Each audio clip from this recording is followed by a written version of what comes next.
Fallout 5 is still many years away from release. We just had Starfield come out in September, and then The Elder Scrolls 6 will be after that.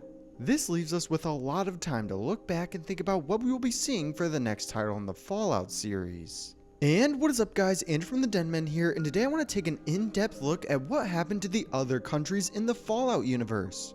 We've been everywhere from the Mojave Wasteland to the Capital Wasteland and even West Virginia, so if you are excited, make sure you hit that like button and comment where you think Fallout 5 will take place. We will be taking a look at a couple of places that we know a few tidbits about and what has happened to them as well. But with that being said, we have a lot to go over, so kick back, grab that bottle of Nuka-Cola, and let's get right into today's video. We're gonna start with a little history about the world of Fallout, so let's just dive right into the world of super mutants and Deathclaws before all the chaos erupted. This alternate reality started to diverge from our own sometime after 1945, but even before that, there were some intriguing differences. The global balance of power was somewhat similar to our history, with the United States emerging as the world superpower after World War II. However, the big twist came with the resource wars. These conflicts sprang up as nations began to turn on each other, all hungry for control over the dwindling resources of uranium and petroleum. The United States was the first to make a move, invading Mexico to secure a steady supply of petrol. A year later, the European Union, known as the Commonwealth in this universe, sent troops to the Middle East to protect their oil fields, which kicked off the Euro-Middle Eastern War. This war led to the dissolution of the United Nations and the first nuclear exchanges since World War II. But it didn't stop there. The American-Chinese War erupted 6 years later when China invaded Alaska to claim American oil resources.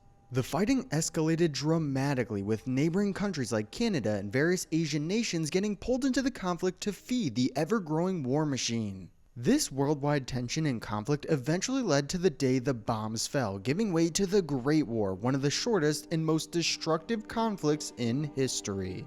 Now that the dust has settled, let's take a look at our first country, starting with Canada.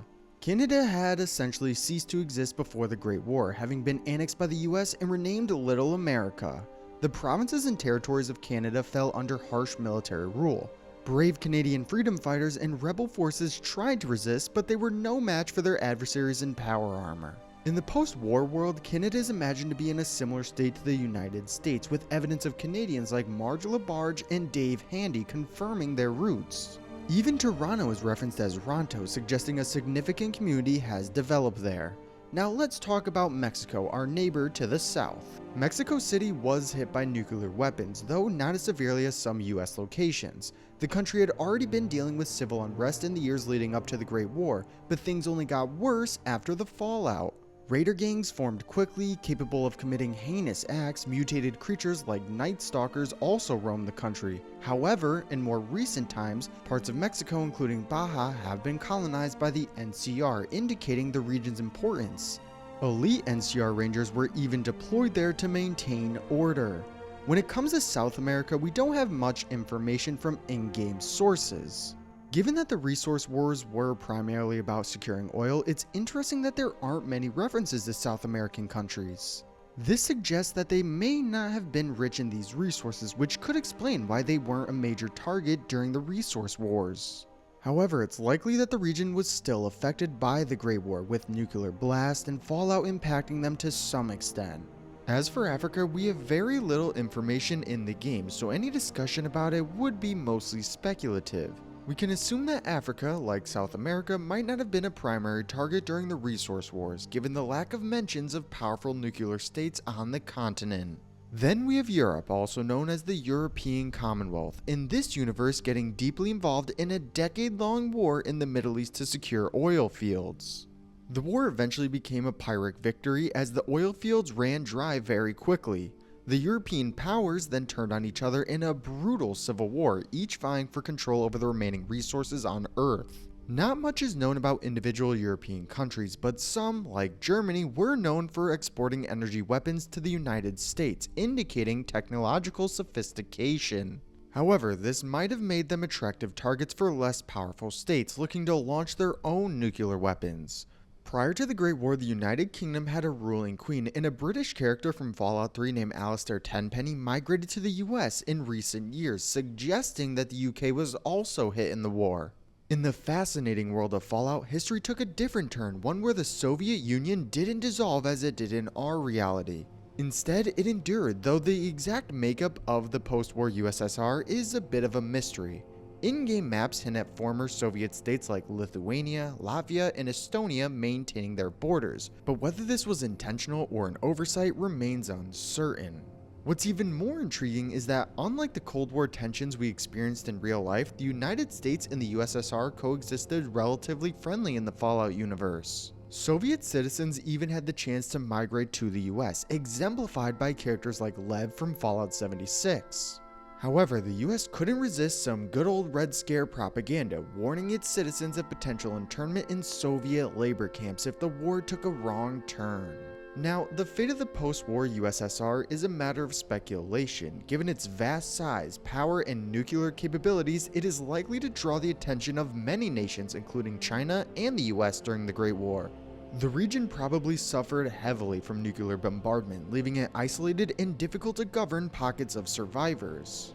Turning our eyes to the Middle East, it was embroiled in a conflict with the European Commonwealth due to disputes over dwindling oil resources in 2052. Although the invaders were eventually pushed back after the oil wells ran dry, the Middle East paid a heavy price. Nuclear exchanges during the war left the region in ruins, with Israel being particularly hit hard, as Tel Aviv was destroyed in nuclear terrorist attacks. Post-war, the Middle East became an inhospitable, devastated place, posing significant challenges to those who survived.